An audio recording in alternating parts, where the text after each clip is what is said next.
Well, thank you for joining me in this video and a very happy and blissful new year to you. In this video, we're going to cover 7 ways to have a successful year in church security. Let's dive in.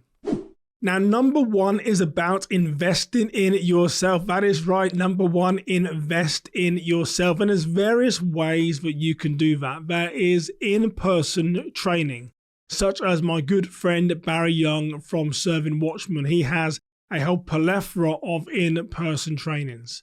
There is online trainings like we have at the Worship Security Academy.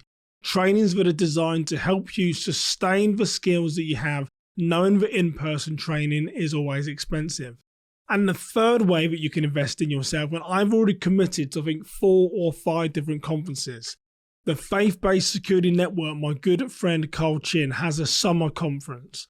Barry Young, that I just mentioned, has the National Peer Support, Chaplaincy and Safety Conference this coming summer. The Strategos Conference in the fall, and my own event, Securing Your Place of Worship, which is an online training program. So number 1 is find ways to invest in yourself this coming year. And number 2 is find a mentor or coaching program. Now, a couple of years ago, one of my friends said something to me which was really profound. He said, Simon, if you go alone, you go faster. If you go with someone, you go further. And I'm going to say that again because it's so profound. If you go alone, you go faster. If you go with someone, you go further. That was my own personal journey into masterminds, into mentorship, into coaching programs. And I really encourage you to do the same, because one of the things that you get from it is being in community with other church leaders like yourself. You're in communities where you can find the answers to those questions. As you're trying to grow and develop your church safety and security program, it also provides you accountability. So number 2 is find a mentor or a coaching program. And number 3, set your training schedule in advance. Let me say that again. Number 3, set your training schedule in advance. This is the number 2 question that I get in my inbox every week is, Simon, we cannot get engagement for training. What do we do, or what are we doing wrong? So I encourage you to set your training schedule in advance. So identify the subject that you want speakers on. Then identify the best person to speak on that subject, confirm the dates, notify your team, and here is the most important piece of advice I want to give you is don't cancel even if you have 1 or 2 people. I work with so many churches where they'll say, well, Simon, we sent it out to 20 to 30 people. Only 4 or 5 can say they're going to attend. We're going to cancel. I always say, someone will always miss the training. Go forward with the training if it's 1 person, 2 person, 3 people.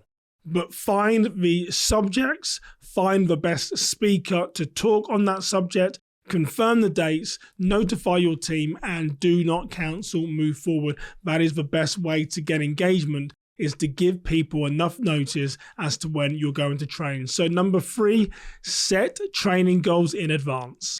And number 4 is train your staff, your volunteers, your congregation on active shooter training. Now, this past year, there has been a lot of talk from criminologists to say that the data does not show that active shooter survival training actually makes a difference during a mass shooting. And here's what I think they get it wrong, is that active shooter survival training gives you hope.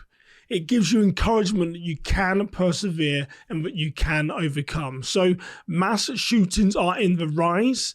We are seeing a displacement from schools and other more secure locations into churches because we're an open door. All people are welcome. So it's really important that this year you teach them where to run, where to hide, how to fight, and give them a step-by-step guide to be successful. So number 4 is conduct active shooter survival training for your church staff, congregation, and volunteers. And number 5 is something that I find at so many churches is they do not document their programs. So number 5 is document your church safety and security program. Write down your procedures. Write down how things operate. Make sure you're covering the 5 WH questions: who, what, where, when, why, and how.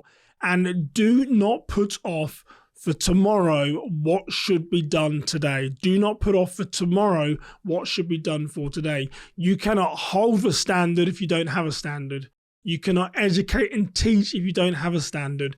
It's really important you take all the information from here and you write it down into your program. So number 5 is document your program. And number 6 is conduct a security risk assessment. Now, if you have done a risk assessment before, please go back and revisit it, work out what mitigation strategies you can focus on this year.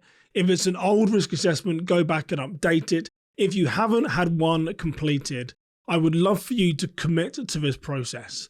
The security risk assessment is the best way to find all your vulnerabilities within your risk management program at your house of worship. It's going to identify your risks and your threats. Then that risk assessment is going to provide you mitigation strategies or ways to best manage the risk that you have, knowing that all risk cannot be eliminated. Some risk can only be managed. And most often, a security risk assessment is going to cover your people, your programs, your property, your physical security, and your technology. It's a great case to really explain you don't know what you don't know, and a security risk assessment is going to lay bare all your vulnerabilities. But the good thing is it's going to provide you ways to close out that risk. So number 6 is commit to the process this year and conduct a security risk assessment at your house of worship. And number 7, prepare to apply for a non-profit security grant program. Now, I get really excited about this because in the last 3 to 4 years, we've helped non-profits be awarded over $2 million in grant awards, over $2 million. I get so excited when non-profits are successful with this. And if you don't know about this grant application, I'll tell you a little bit about it. It's up to $150,000. You need to have had a security risk assessment, which was my step 6. And then the mitigation strategies that you're going to use to close out, eliminate, or manage your risk. It's for those items that you're going to ask for up to $150,000 in security enhancements. Now, if you can imagine it, it's pretty much included 3M film, bullet resistant products, cameras, access management, mass notification, training, helping build your plans. It is a great way to boost and really sustain at your church a safety and security program. So if you're not familiar with the NSGP, please take a look on the FEMA website. But that is number 7, is if you've had your security risk assessment completed, prepare to apply for the non-profit security grant program, where you too can be awarded up to $150,000 for security enhancements. What would you do with that money if you had it at your church today?